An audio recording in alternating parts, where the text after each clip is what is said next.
This week, for Where to Think About in the National Park Service universe is the Upper Housatonic Valley in far western Massachusetts. This is an interesting spot since it contains places worth visiting that are associated with this week's topic, paper, both in the making and the using. The first is the Crane Paper Company. The first Crane began hand-making paper in 1801 and took over the operation of a rag paper manufacturing facility in 1822.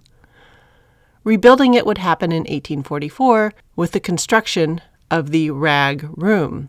This is the place where scrap cotton and linen rags were accumulated for paper making. This room would go on to have many lives, including the Crane Company Museum, which alas closed in 2024. Currently, these exhibits about the history of papermaking reside in the library nearby in Lenox, Massachusetts. The Crane Company would go on to be known for providing thick, impressive-looking stationery that you use to look official and important, and for providing the exclusively cotton linen rag paper used to make American U.S. currency from 1879 until, well, through now. The fact that the paper these bills are made of contain no wood pulp, or modern paper, is why they survive a trip through the washing machine. But the other half, the using of paper for publishing books, is also important in western Massachusetts. 3 standout American authors associated with the late 19th century all came from this part of the state, which attests to its early establishment of education and the practice of affording access to education for more than just the sons of well-off, prominent white men. Herman Melville, born in 1919, was a member of the expected category and bought a farm in the area where he wrote his best-known work, Moby Dick. He wrote a variety of works of greater and lesser success, including his last book, Pierre, or the Ambiguities, which caused a major New York magazine to label him as crazy, in all caps. The farm, Arrowhead, is now a Melville Museum, where you can learn about his peripatetic wandering life, including his time at sea. The second writer, Edith Wharton, was still wealthy, but a woman. Despite this, she managed to become the first woman to be awarded the Pulitzer Prize for Fiction in 1920 for The Age of Innocence, which in a nutshell is about how being rich isn't as cushy as you thought it might be, especially when you are a woman. Wharton, born in 1862, so she was nearly 60 when Age of Innocence was published. It's a less spiky book than The House of Mirth, which also considers the troubles of the high life. All the same, she had it pretty good and was able to study design and implement much of it in her house, The Mount, in Lenox, Massachusetts, near the Crane Company headquarters. The third writer is W.E.B. Du Bois. Born in 1868 in Great Barrington, Massachusetts, the child of freedmen and longtime landowners in the state, he could trace his heritage not only to Africa, but from English, Dutch, French, and Caribbean origins. He attended an integrated school in Great Barrington and would attend college at Fisk University in Nashville, Tennessee. Among a long list of interests and studies, he would write and speak extensively and internationally on sociology and history and become the first Black man to be awarded a doctorate by Harvard University in 1895. Through 2024, there were guided walking tours of landmarks in the life of Du Bois, including his home site. Due to funding changes, the tour is now self-guided, though there are mobile apps that will take you on the tour on both Apple and Google Play, and I will include links in the show notes. So if you're looking for some history that covers both the making of and the prolific use of 19th century paper, look no further than the Upper Housatonic Valley in far western Massachusetts, where you can visit with the Crane Company, Herman Melville, Edith Wharton, and W.E.B. Du Bois, and see how much hubbub was truly going on with and around paper at the end of the 19th century.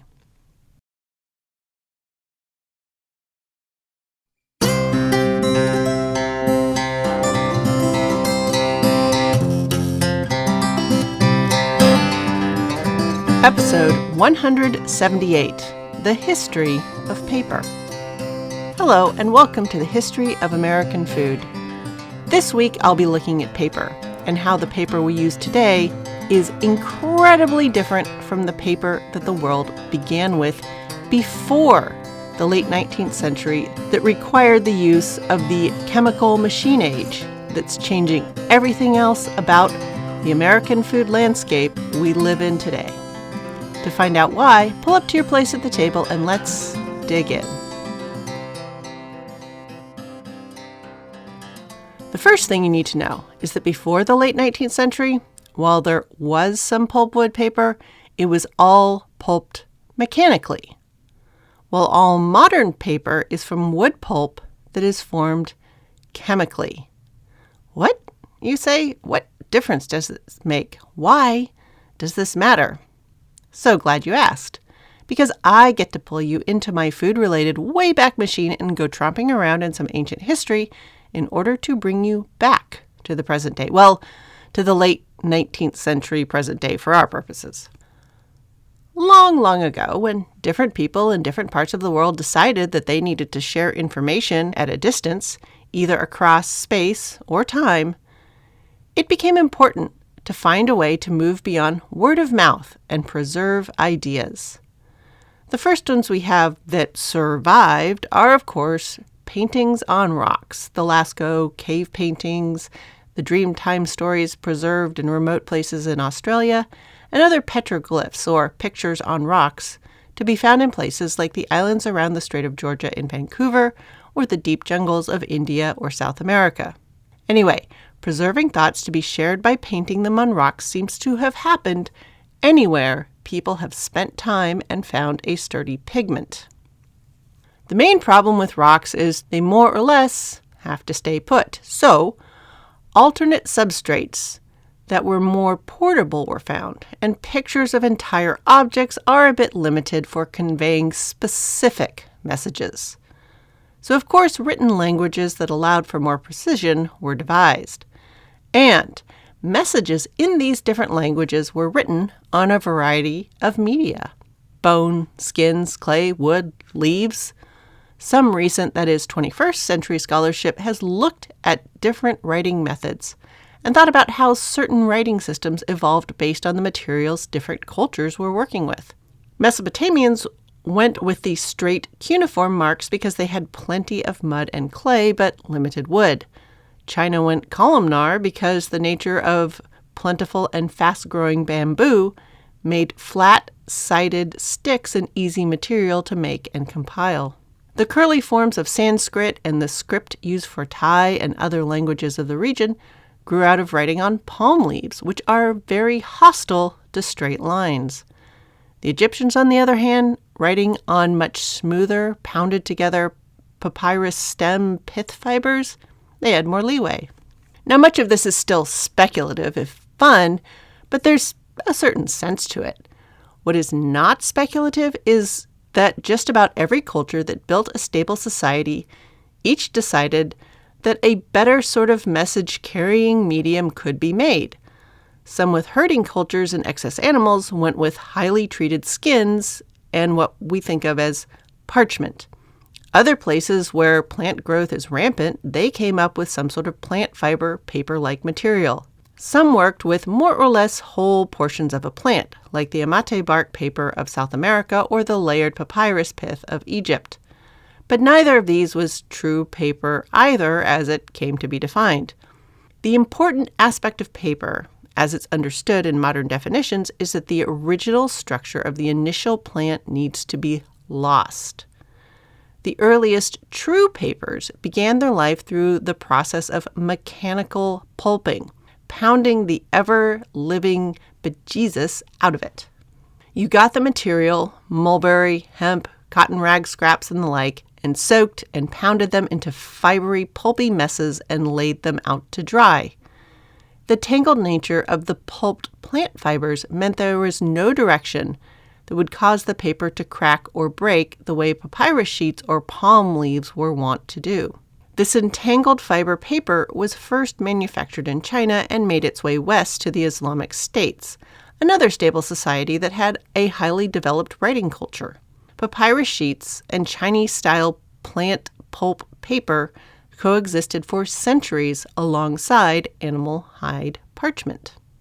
All the while, there was writing in Western Europe, but it seems to have persisted mainly on parchment and other animal skin surfaces rather than developing or adopting a paper culture.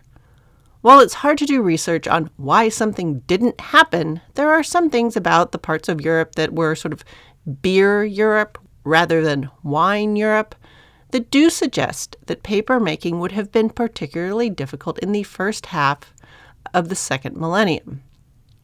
First, population. For a long time, the parts of Europe that were parchment-leaning were much less populous than the areas around the Mediterranean that had been Roman and then were influenced by Islamic and Chinese-style paper culture.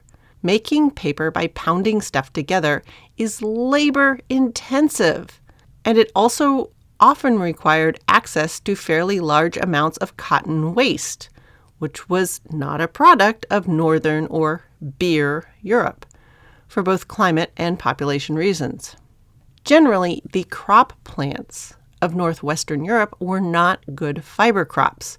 Yes, there was flax, which is used to make linen cloth, but the nature of those fibers meant that they did not entangle in a way that makes good paper without the addition of cotton lint.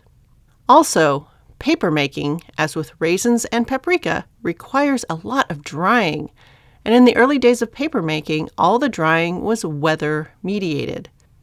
And anyone who has spent time in northwestern Europe knows that these are not exactly places where a steady drying things out culture was ever going to take hold until population numbers increased to get a workforce required to create artificial drying spaces. Because the preparation of skins for parchment requires more just sitting around and waiting for things to dissolve, smaller production workforces are possible. And parchment and skins can be scraped and reused in ways paper could not.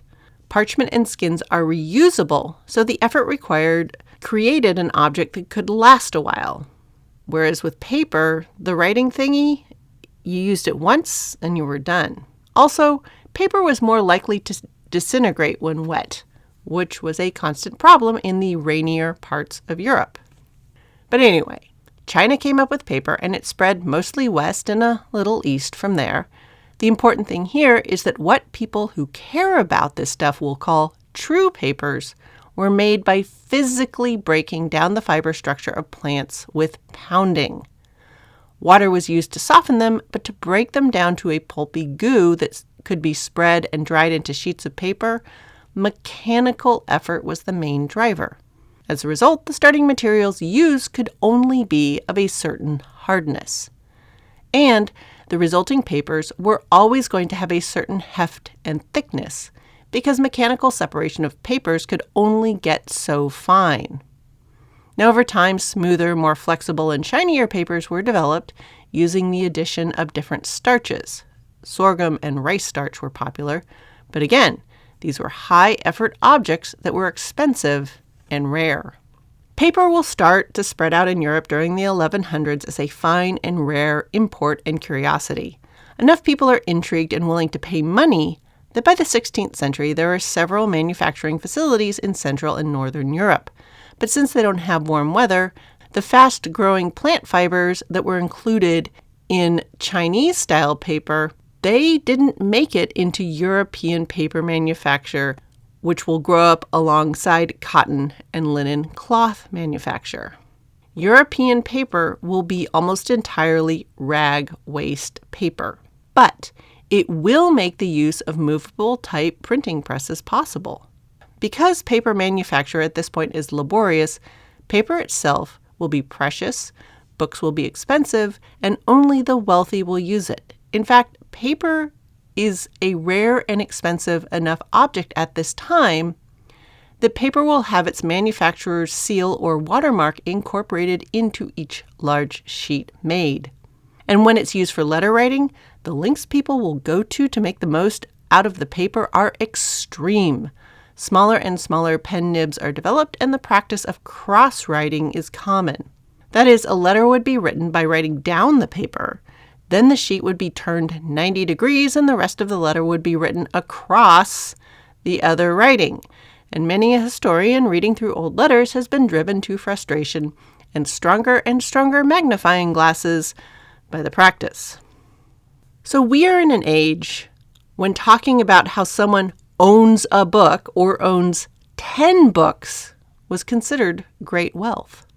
Moving forward, as water wheel mills for making iron and flour and sugar were put in place, the same sort of power would be brought to paper making. And paper making would also become a bit less dear and more common as cotton becomes a more common material for clothing. The oldest, most worn-out cotton rags go into paper. So as cotton got cheaper, paper will also get cheaper.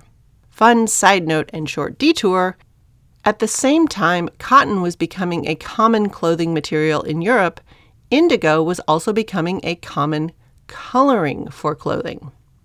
Indigo was a popular dye because it was color fast. It didn't wash out in the harsh lye soaps used in laundry and was resistant to fading in the sun.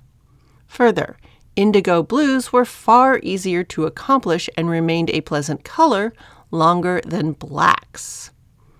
At this point in history, black is an incredibly difficult color to attain using the all-natural dyes available, which is part of the reason why you see a lot of people in European portrait paintings wearing it. For the most part, rich people got their portraits painted, and when they did, they wore their fancy, expensive black clothes. Wearing undyed or bleached cloth or even light bright colors was seen as kind of cheap and trashy.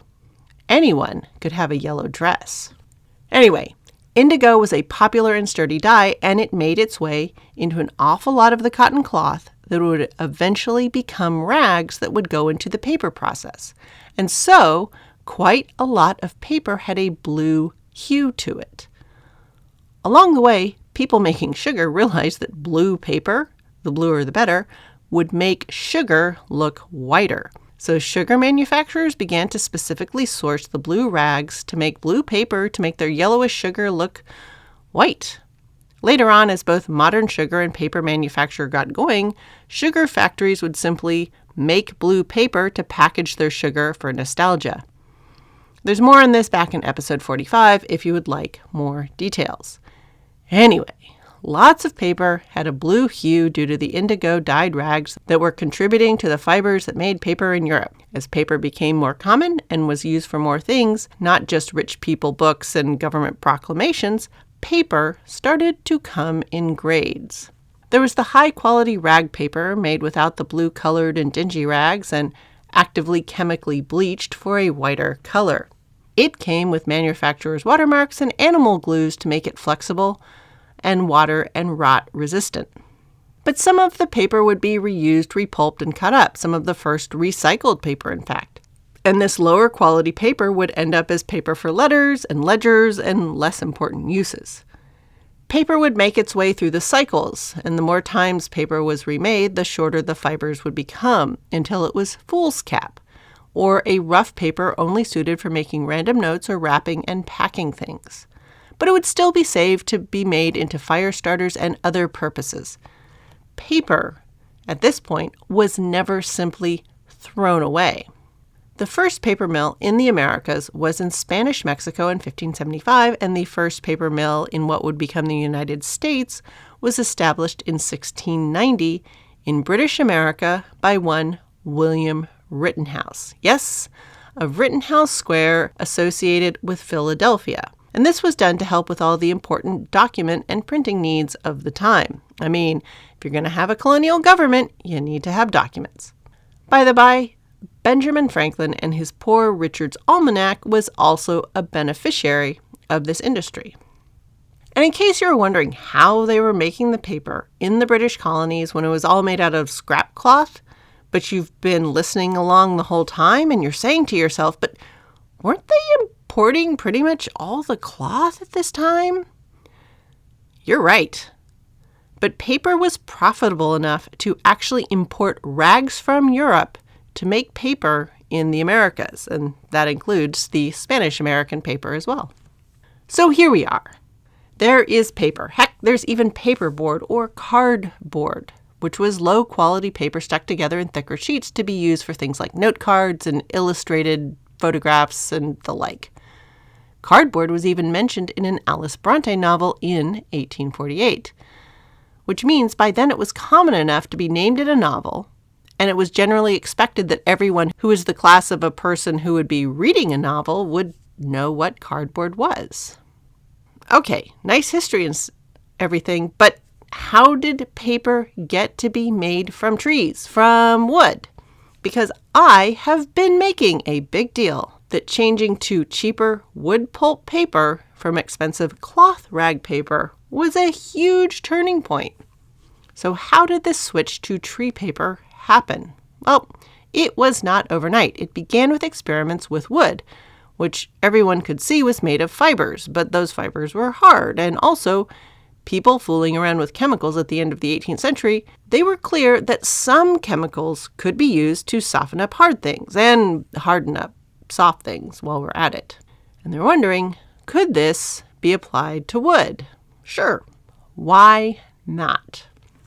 And so, as there were advances in identifying, isolating, and even manufacturing chemicals during the 19th century, many of them went towards making possible more powerful explosives, whiter sugar, finer threads, and brighter cloth. Then there were the microscopes, thermometers, improved metallurgy, and glass making. These were all causing people to push improvements in all manner of areas. So, the manufacture of paper. This was an area of expense and prestige that was ripe for improvements. Those fibers in wood should be freed to make paper. If only there was a way to make the process less labor-intensive and more chemical. And so it happened. Experiments in the 1790s made it clear that wood could be made to work as paper, but the process then, all hand done, was too lengthy and expensive. Improvements would continue over the next several decades as wood grinding machines were perfected.